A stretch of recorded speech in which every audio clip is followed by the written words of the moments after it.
Il est 7 h à la gare ferroviaire de Dakar. Marie-Yvonne Gomme démarre sa journée de travail. Oui, c'est la conductrice. La jeune femme de 26 ans, native de Dakar, est conductrice de train. Informaticienne de formation, elle a décidé de changer de voie en découvrant une petite annonce de la SETER, la société d'exploitation du train express régional. Après avoir passé un processus de sélection rigoureux, elle a suivi une formation de 4 mois. C'était une formation très difficile, ça consistait plus de la théorie, de la pratique, de comprendre l'engin moteur, surtout ça, parce qu'il ne s'agit pas juste de conduire, de tractionner, de freiner, non. Il suffisait aussi de comprendre l'outil, de pouvoir le manipuler à l'aise, de pouvoir dépanner. Elles sont 13 femmes parmi les 70 conducteurs de train recrutés par la SETER.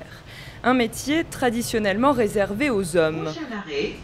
Mais les femmes se sont illustrées par leur bonne performance, notamment pendant la formation, à l'issue de laquelle elles étaient plusieurs à sortir major de promotion. Pour aucun métier, on a mis de quota de femmes. Mais il se trouve que l'on a aujourd'hui un taux de féminisation de 40%.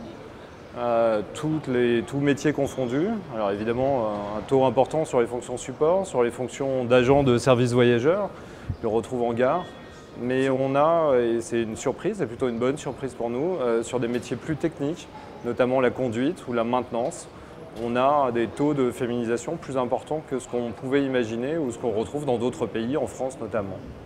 Et visiblement, les passagers sont séduits par cette féminisation.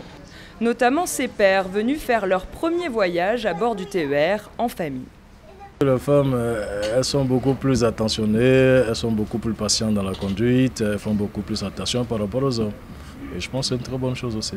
Le fait de voir que ce train est conduit par une femme est aujourd'hui une avancée majeure pour notre pays. Ça montre aujourd'hui que le Sénégal a positionné la femme là où elle doit être, c'est-à-dire au centre des décisions.